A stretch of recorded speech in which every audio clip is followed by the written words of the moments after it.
Waiver waitlist and reserve slot training provided by the Department of Behavioral Health and Developmental Services. My name is Latrina Goldborn. I am the Regional Support Specialist for Region 1. I also have my co-trainer who will go through other sections of this training, Siobhan Doby, and she is the Regional Support Specialist for Region 2B. Today we will review the DD Waiver waitlist forms to include the Priority Needs Checklist, Critical Needs Summary, and the Slot Assignment Review form. Additionally, we will provide an overview of the reserved slot process. So, Waiting List Regulation 12 BAC 30-122-90 was updated in May of 2021. Some modifications that were made to include the wording of the Priority 1 criteria, specifically items 1A, 1B1 and 2, and 1D. There were no changes made to the procedures themselves. To promote continuity across the state and ensure greater compliance with regulatory expectations, DBHDS also updated the following forms: the DD Waiver Priority Needs Checklist, also known as the PNC, the Critical Needs Summary, CNS, and the Slot Assignment Review form, known as the SAR. Additionally, the Slot Assignment Scoring Summary was updated for WSAC members as well. If you would like to review the 2021 link in its entirety, go ahead and check out the link on the screen. So I'm going to walk through an explanation of the Priority Needs Checklist. All people who are on the waiting list, regardless of priority, must be willing to accept the DD waiver within 30 days. If people are not willing to accept services within 30 days, they should not be on the waiting list. There's a checkbox for this indicator on the PNC. Priority level should reflect current status. When people are initially screened, they should be instructed to contact the CSB should they experience a change in their life that would necessitate a change to priority level. The Priority Needs Checklist is located in WAMS. The PNC is completed at intake and reviewed regularly so that it can reflect the most accurate and up-to-date information for this person. The form includes a text box to enter justification for the selected criteria. Please be careful to read the guidance and document all elements of the criteria that the person meets. Priority 1. These individuals need waiver services within 1 year, and the individual meets one of the following 4 criteria. For criteria A, the critical element in determining whether an individual meets this criteria is that the individual must be in immediate jeopardy, and there is unpaid caregivers or unpaid caregiver that has a chronic or long-term condition, or there is no caregiver at all. The presence of a caregiver's physical or psychiatric condition is only relevant if the person that needs the services is in immediate jeopardy. If the caregiver's condition is the reason the criteria is selected, there must be evidence to substantiate the caregiver's diagnosis within the CSB's EHR. Note that this criteria is only met if all caregivers that are available have long-term or chronic conditions that limit the ability to care for the person in ways that cause immediate jeopardy. Guidance indicates that CSBs should have documentation available about the caregiver's condition. Again, a progress note or a contact note within the CSB's EHR is considered adequate documentation. Additionally, this criteria may be selected when there is no other unpaid caregiver available to provide supports. The second criterion within Priority 1 indicates that the individual presents either one or both behavioral or physical care needs that impact the health and safety of the person or others in the home. If an individual is receiving supports through another funding source, such as EPSDT, CSA funds, or the CCC Plus waiver, they should be evaluated with those supports in place. If the person has supports and their situation is still not being managed, the person would meet this criteria. To meet this criteria, it is expected that all available resources and services have been sought and documented. A perceived lack of providers is insufficient to meet this criteria. Individuals whose health and safety is at immediate risk due to their behaviors or their medical physical care needs can meet this criteria even if they do not have a primary caregiver. Criterion C applies if the individual lives in an intermediate care facility for individuals with intellectual disabilities, known as an ICF-IID, a nursing facility, a state psychiatric hospital, a mental institution, or a psychiatric residential treatment facility. Please note that an ICF-IID is a community-based ICF. A nursing home would qualify, but assisted living facility would not. The second criteria that must be met under this criteria C is there must be a viable discharge plan in development, or it has been developed. A viable discharge plan means that the person has identified one or more housing options and/or services that preserve their health, safety, and welfare in the community. Criterion D are for those individuals who Criterion D relates to the IEDA services and criteria. An individual who chooses to leave school, even though they are still eligible for IDEA services, does not meet this criteria until they reach 22 years of age. If an individual is younger than 22 and has a standard diploma, that needs to be clearly documented in their record, and then they would meet this criteria. A standard diploma is needed if they're under 22 to meet this criteria.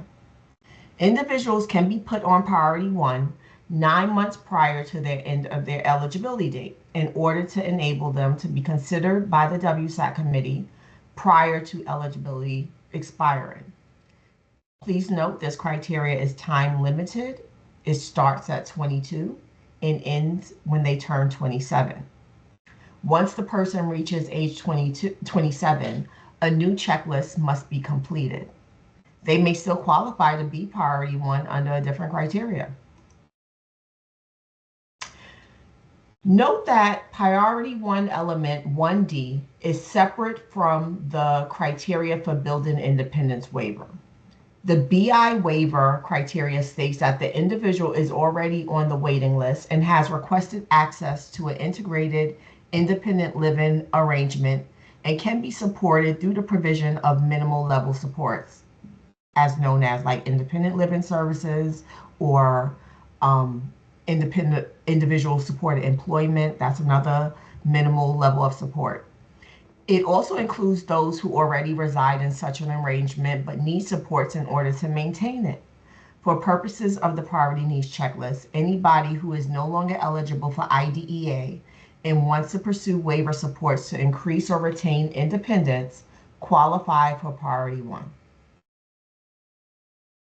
So priority 2, it is anticipated that the individual may require waiver services in 1 to 5 years, and the individual meets one of the following 4 criteria. The first criteria is A. It pertains to the future health and safety risk, and the person isn't in immediate jeopardy in this situation. The options in this selection are similar to the criteria in priority 1. Okay, so it does reference the unpaid primary caregiver, having a chronic or long-term psychiatric condition or long-term chronic illness, no unpaid caregivers being available, or the individual skills are declining. Those are the criteria components under criteria A. So B to D are pretty straightforward. So B, The individual has employment but may not be able to maintain it because their supports may not stay in place. For instance, DARS provides limited long term supports for employment. C, the individual is at risk of losing current housing due to the lack of adequate supports. Or D, the individual has needs or outcomes that with supports will improve their quality of life. Priority 3 includes those individuals who will need a waiver slot in 5 years or longer, as long as the current supports and services remain and it has been determined to meet at least one of the following criteria. There are 3 options for priority 3. A, if they have their support needs, if they have their support needs met through an alternate funding source. For example, if an individual will age out of their current residential placement that's funded by CSA when they are 21 years of age and they are currently 12 years of age, this would be appropriate option to select, as their needs are adequately being met by another funding source for that person. B, the individual isn't receiving services and doesn't present a current need. However, it is likely that they will need a service in 5 or more years. Okay. For instance, this can be someone who is 15 or 16 years old that is let's say they're 15 and they're currently in high school. All their needs are being met through the school system. They don't need any additional services. But when they turn 18, let's say they're graduating with a standard diploma, or when they turn 22, additional services will be needed. They would meet under this criterion letter B. C is similar to a catch-all for someone that would like to be added to the wait list to secure supports in the future to improve their quality of life. They have no need for supports right now, but in the future, they can see themselves needing additional supports to improve their quality of life. That's when C would be selected. Next up, I'm going to hand it over to Siobhan, and she is going to review the critical needs summary. All right. So we're reviewing the critical needs summary, also known as the CNS. This form must be completed and updated as necessary in WAMS for everyone on the wait list who is considered priority 1. The CNS score is calculated in WAMS and is primarily utilized to determine the review pool for people who will be considered for slots by the waiver slot assignment committee. If the score is not accurate or up to date in WAMS, it is possible an individual will not be considered for a slot when they should be. In WAMS, this form has guidance displayed as you complete the form, and there's a space to document how the individual meets each criteria. Please document all elements of the criteria for which an individual receives a score. Much of the scoring within the CNS is yes or no. In every category in which points are assigned, the support coordinator must document in the text box with justification for the score. A progress note based on the oral report of the individual and or caregiver in the EHR is sufficient. Support coordinators need to ensure that there is evidence for each score written down on the CNS. The CNS is also one of the forms that the regional support specialists review during our annual waitlist review. So it's important that this is up to date and current and reflecting the current needs of the individual. So question one is related to the immediate jeopardy to the health and safety of the individual due to the unpaid caregiver situation. This needs to be consistent with the information on the PNC. If someone is in immediate jeopardy and there are no other caregivers available, then 5 points are assigned. Note that there must be evidence to substantiate this.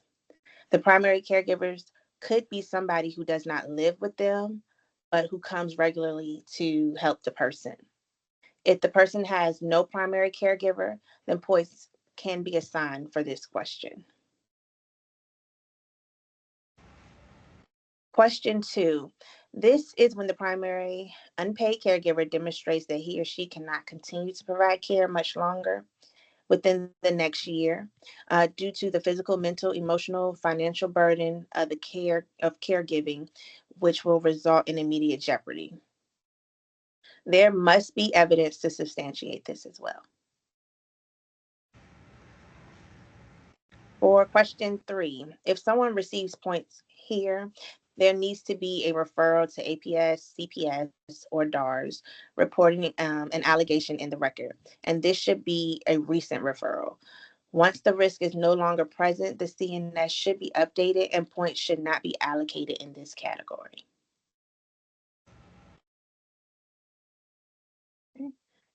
Question 4. This question mirrors the guidance on the PNC, Priority 1, Criteria C. So please review the previous guidance for institutional settings.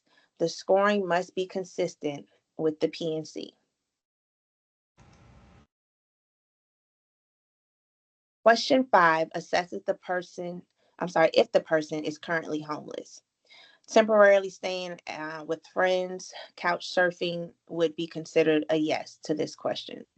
Some people who are in reach placement without a home to return to may also qualify for this question number 5.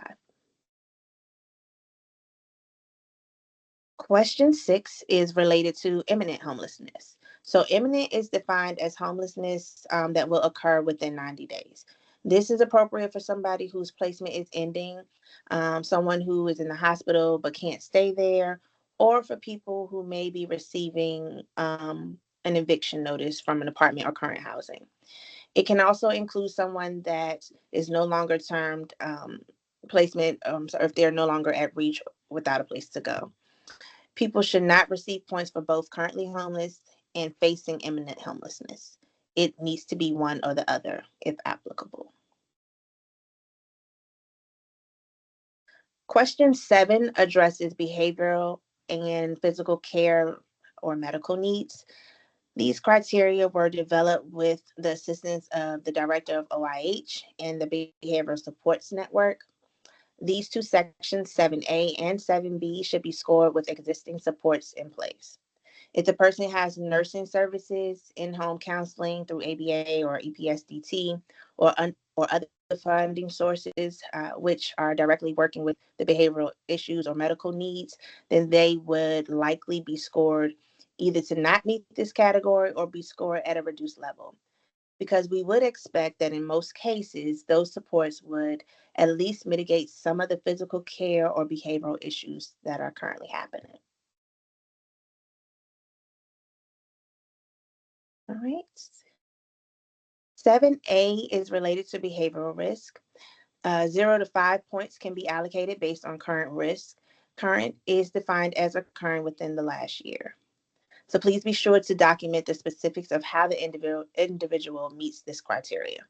Since there is a time frame to meet this criteria, the support coordinator will need to update these if somebody no longer meets within the 365-day time frame. For 7B, this is related to the physical care or medical needs of the individual. So 0 to 5 points can be allocated based on current risk. Current is defined again as occurring within the last year. Remember that there must be written documentation to support any scoring in these sections.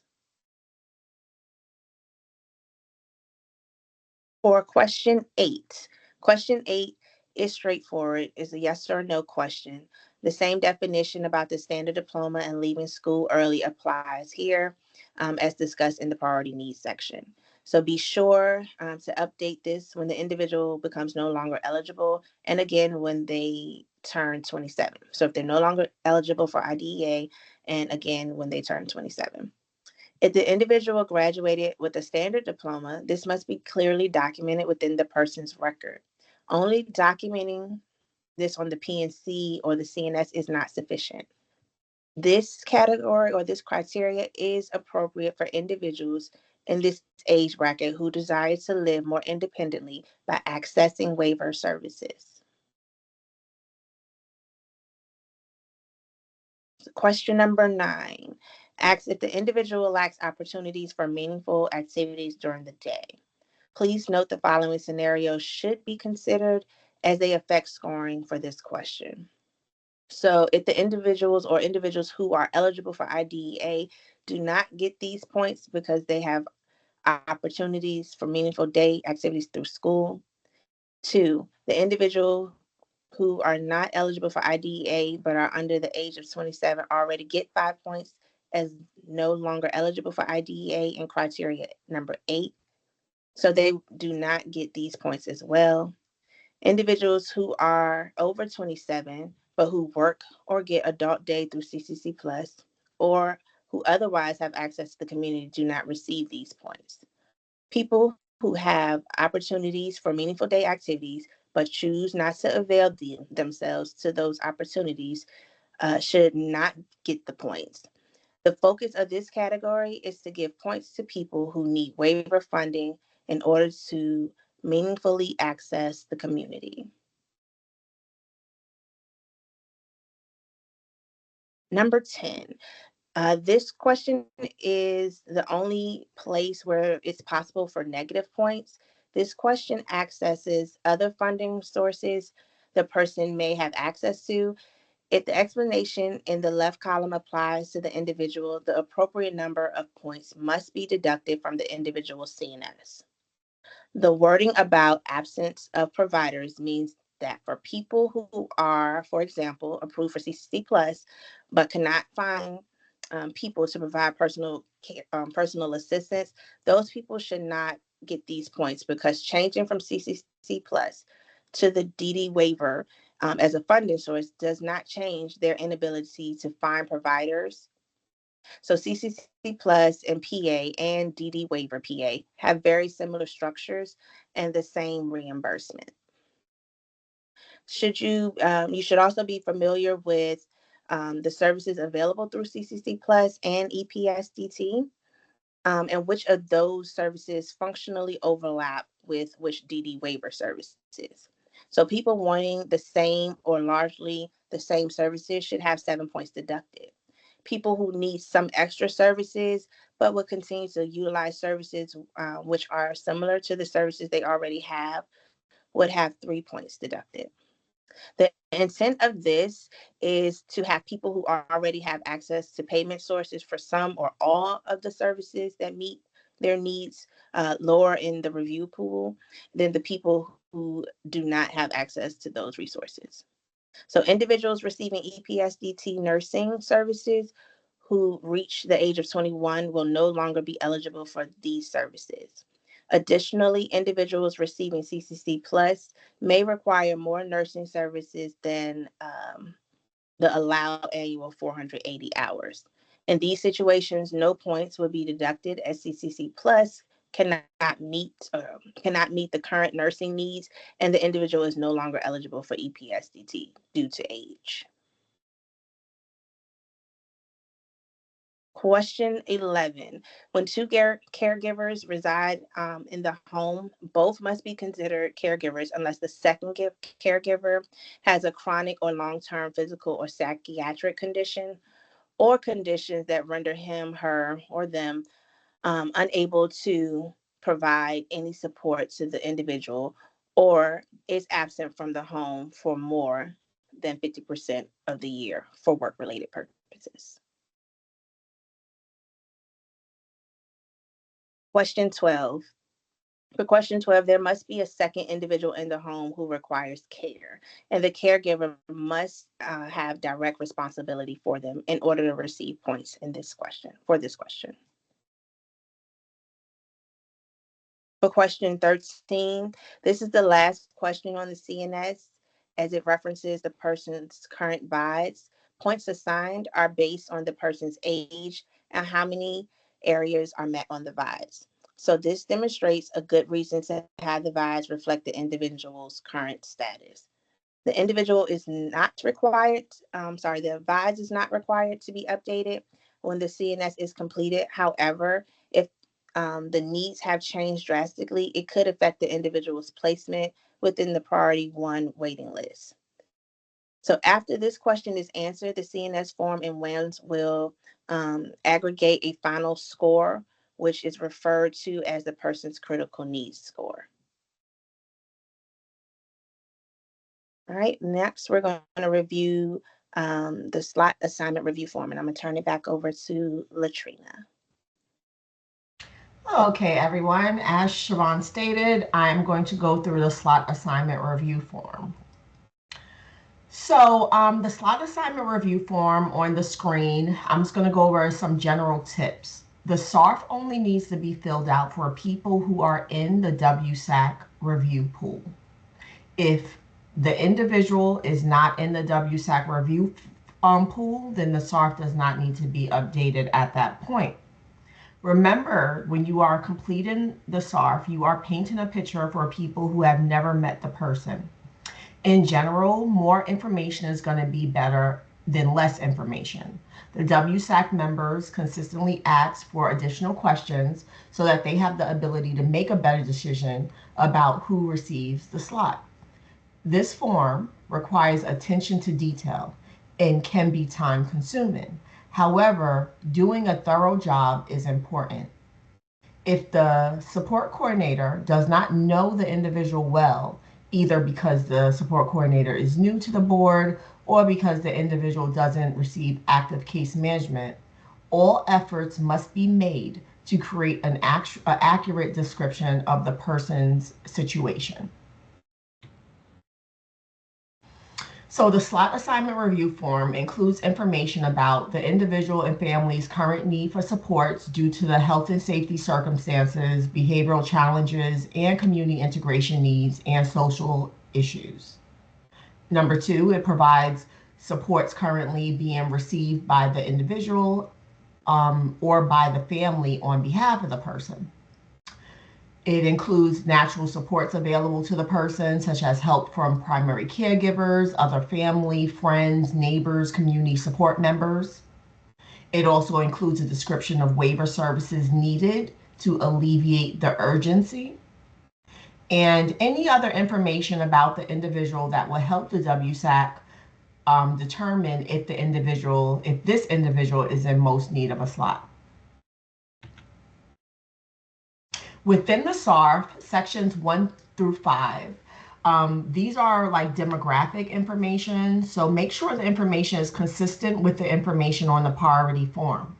Please refer back to those portions of the presentation for further information on interpreting and applying these components. The form has to include a diagnosis that meets either DD or ID diagnosis criteria, and a description of physical disabilities if applicable. Include explanatory information about rare diagnoses which WSAC members are not familiar with. If information about the parent and caregivers, if information about the parent or caregivers is indicated within the poverty needs justification, it is helpful to be as specific as possible. If you indicate that the caregiver is elderly, a specific age or age range would be helpful. If the person has health issues, it would be more appropriate to state what those health issues are, or describe how those health issues adversely limit their ability to give care for the person. General statements are not as helpful to the WSAC members to make decisions. Section 6 is regarding the risk to the individual's safety in their present environment. When completing this section, use specific descriptive language. Give specific examples. Infrequent, for example, does not give meaningful information, while daily or 3 times a month does. Also with language on intensity. Serious is not a great descriptor, for example, but head banging leading to hospitalization, or all furniture has to be bolted to the floor is definitely more specific. The language on the CNS form about outside medical treatment or out of the home placement is also helpful here in describing intensity and/or frequency. When listing all medical challenges and treatments, be sure to include any consultative or ongoing treatment sessions, even if those are not currently received. For section 7, there are some tips that we would like to share. So when you're going through section 7, provide explanations when possible. For instance, if the individual receives homebound education services, why are they receiving these services? For how long and for what reason has the person been in an institutional setting? What are the primary caregiver's ability to ensure community integration? There are some additional questions to take into consideration. What barriers to access in the community are present? How does this impact the person? Section 8, list what resources have been sought and or received to address the needs of the person. Please be aware that in general, people with CCC Plus waiver have access to personal assistance, respite, adult daycare, assistive technology, environmental modification, and transition services. People who are ventilator dependent or have complex trachs can also get private duty nursing. So when you are filling out Section 8, it is important, just like Siobhan went through on the CNS, there are overlapping services. It is the responsibility of the support coordinator to know what services overlap within CCC Plus and Waiver. Okay, so this question does allude to that. So definitely want to make sure that you are given a good summary regarding what resources are sought and received. Please be aware that children in general have access to a lot more services than adults. If you have questions about who qualifies and when, refer to your regional support specialist for a consultation when completing this form. Just some more tips for Section 8. There is a general expectation that people pursue supports or resources that they are eligible for. If there are barriers or specific situations that pertain to this person, then explain the situation. If the person is maximizing hours, for example, for personal assistance under CCC Plus, and they need additional supports, that is helpful to record on the form, because members are looking at both of these resources. If somebody is maximizing hours with CCC Plus for a personal attendant, and they're requesting personal attendant as a service to alleviate need, having an explanation of how they're maximizing or utilizing these services are vital for the members to make a great decision on who needs the waiver. There's no guarantee that people will receive authorization for more hours just because they receive a DD waiver. So keep that in mind if people are receiving CCC Plus and would like to move over to waiver services. Sections 9 through 11 refer to the quality of natural supports in the person's life, as well as the person's choice. If the individual does not use words to communicate, indicate how do you know where they would like to live. So if the person does not use words, are they using gestures? Are they using body language, eye contact? These are all ways in which a person communicates. Using words is not the only way a person communicates. So be sure to take the individual's choice into consideration when reviewing these questions. If the person wants to, for example, live at home, but the parents do not think that this is a viable option for them, that needs to be reflected on this form. It is suggested that Part 11C is a great place to put this information, even if the person is not the guardian. So even if the parent is not the guardian and the individual, let's say, is 23 years old, they are their own guardian and they live at home. When assessing or filling out the SARF, you as the case manager should definitely record the individual's choice, whether that's by using verbal language, gestures, body language, what's reported from the family. Take all of that into consideration and complete this form so that the WSAC members have a great understanding of the person's wishes. All right, for sections 9, 10, and 11, there are tips when completing these sections. When discussing other natural supports in the person's life, include the availability of the person. Is the person that's providing other natural supports available only on the weekends, on the afternoon, etc.? Quality and quantity are important. It gives a great example for the members to really understand what does this person's life look like with the help of natural supports. Remember, not everyone, again, uses words to communicate. It is acceptable to describe a person's actions to support information in these sections. Section 12, there are some tips. What will happen and when if the individual is not assigned a waiver slot. B, asks, describe the indicators that support this section. An example would include the individual will continue to struggle with behaviors, access in the community, etc., and reference the information that's already in the form, okay?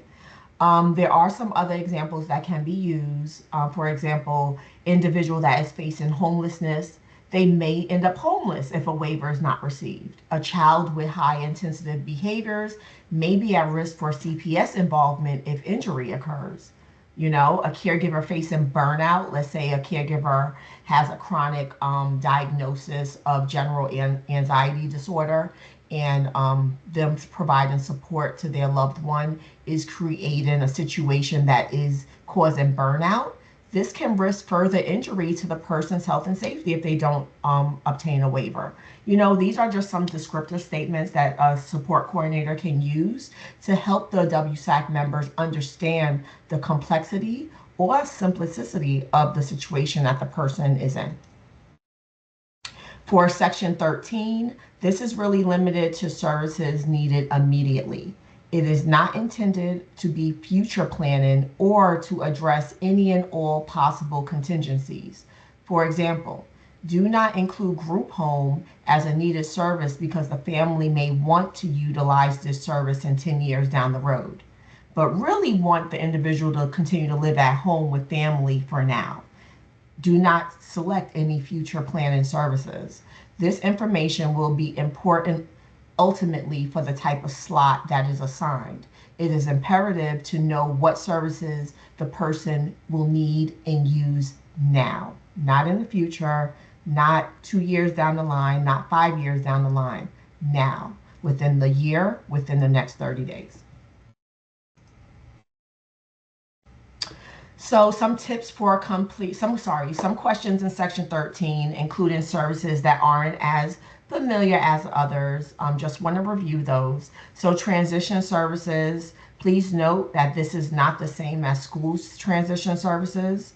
The transition services under the DD waiver is to receive one-time funds for moving someone into their own apartment or setting. So let's say somebody currently lives with family and they need support to move into their own setting underneath the waiver. Then transition services may be appropriate for that person. Benefits planning. This is not general advice about Social Security or Medicaid, but this is very specific to how those benefits interact with work. That's a waiver service. Benefit planning is a waiver service. So if you have any questions about specific waiver services and what they are typically utilized for, you can reach out to your RSS or your community resource consultant for a description of waiver services. Please note, independent living services and in-home supports are different from each other. ILS, which is the acronym for Independent Living Services, are only available under the BI waiver, and there is a limit to how many hours can be provided and authorized weekly. The cap on these are 21 hours a week. In-home is only available under the FIS and community living waiver. It is not available under the building independence waiver.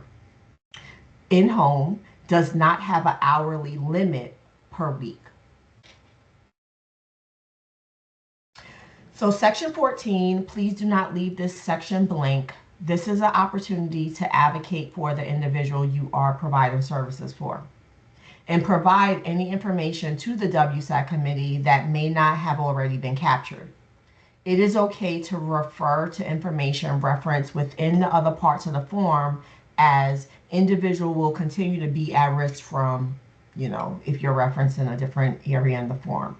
For example, individual will continue to be at risk for exploitation in the home due to caregivers' inability to assure their health and safety. Something similar like that. Remember that when you are completing a SARF, you are telling the WSAC members a story of who the person is, what their support needs are, and how having a waiver will help the person to achieve the life they want. Please make sure the story that you are providing is clear, consistent, and thorough. Next up, I'm going to pass it off to Siobhan, and she is going to go through the last section of this training, which are reserved slot requests. All right.